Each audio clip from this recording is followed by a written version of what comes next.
Todos los organismos vivos presentan una gran variedad de formas, diversas en tamaño, comportamiento y apariencia, viviendo en diferentes hábitats por todo el planeta.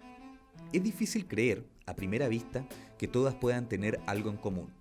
Durante siglos, un sinnúmero de científicos ha trabajado en reconocer, clasificar y describir esta diversidad, descubriendo así los procesos que definen la función, forma y el comportamiento de los organismos vivos.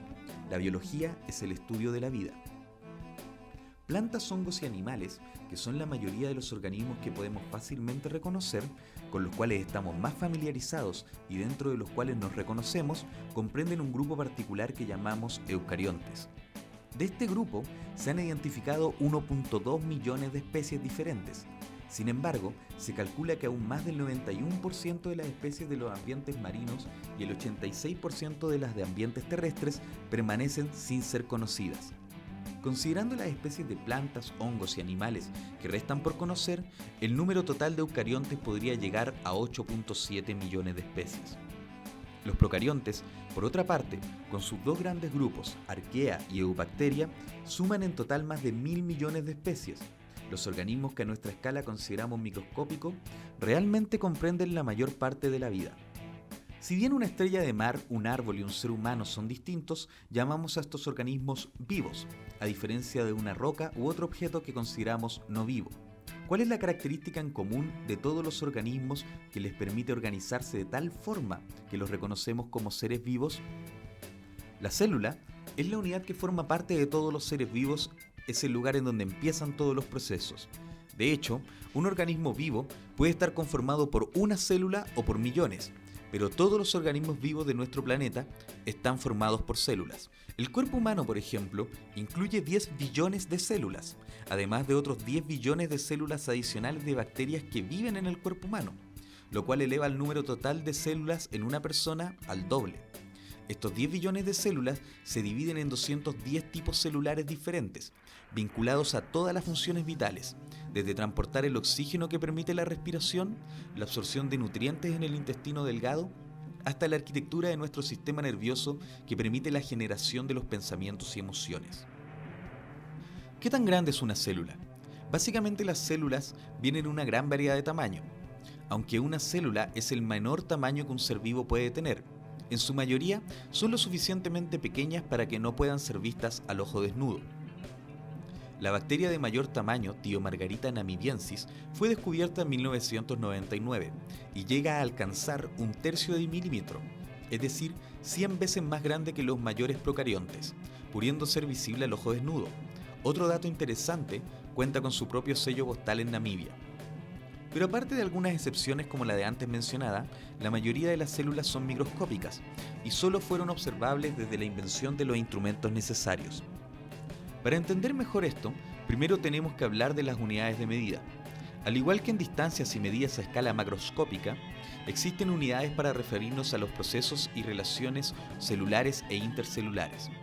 Si un metro lo dividimos 1000 veces, obtenemos un milímetro. Una hormiga mide 8 milímetros y un grano de arroz mide 5 milímetros. Cada milímetro puede también ser dividido en 1000 partes iguales. A cada una de estas partes le llamamos micrómetros y las identificamos con el símbolo μm. Esta unidad nos permite medir escalas como la longitud de onda de la luz infrarroja, que corresponde a 15 micrómetros, mientras el tamaño de Thiomargarita, la bacteria de mayor tamaño que ya conocimos, mide 300 micrómetros. Cada micrómetro puede también ser dividido en 1000 partes iguales. Cada una de estas partes sería un nanómetro. Los nanómetros los identificamos con el símbolo nm. El virus del VIH, que no es más que una cápside proteica y un poco de material genético, mide 90 nanómetros. La longitud de onda de la luz ultravioleta mide por su parte 60 nanómetros. Si un nanómetro es ahora dividido en 1000 partes iguales, cada una de esas partes sería un picómetro. Para identificar los picómetros usamos el símbolo pm. Un metro es igual a 1 billón de picómetros. Esta medida hace referencia a escalas tan pequeñas que los diámetros atómicos van de 25 picómetros en el helio a 500 picómetros en el cesio. Es decir, el átomo más grande que se conoce mide la mitad de la 1000 millonésima parte de un metro. Desde Aristóteles hubo intriga por definir cuál era la característica que otorgaba la propiedad de vivo o no vivo. Diferentes ideas desde la antigüedad al medioevo postulaban que la vida era una propiedad transferible, un soplo de vida que podía convertir a los objetos inanimados en vivos.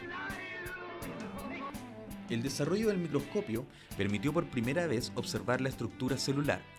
Fue Robert Hooke el primero que observó celdillas repetitivas en el corcho, a las que llamó células, acuñando por primera vez el término. Hooke, además, era un reconocido rival de Newton.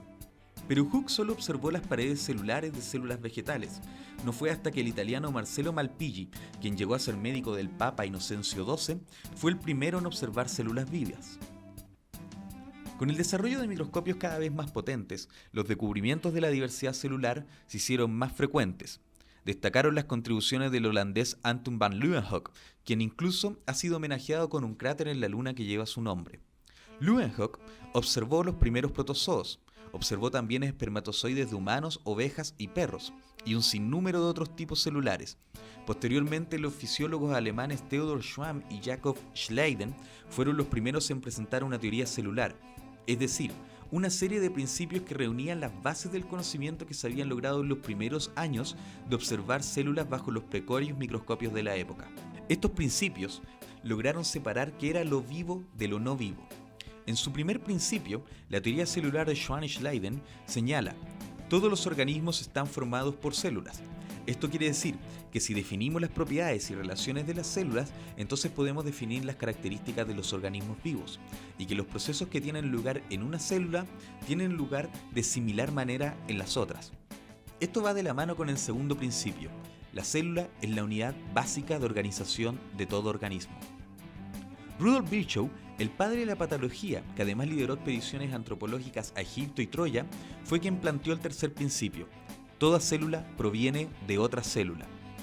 Los principios de la teoría celular otorgaron un marco teórico nuevo para la biología. Las antiguas teorías de soplos divinos, humores causantes de enfermedades y la generación espontánea de la vida fueron reemplazadas por la idea moderna de la biología, en donde el estudio de las células es fundamental para entender todos los procesos biológicos, y plantean la idea del origen común de todos los organismos, la cual finalmente derivaría en nuestra comprensión actual del origen y la diversidad biológica.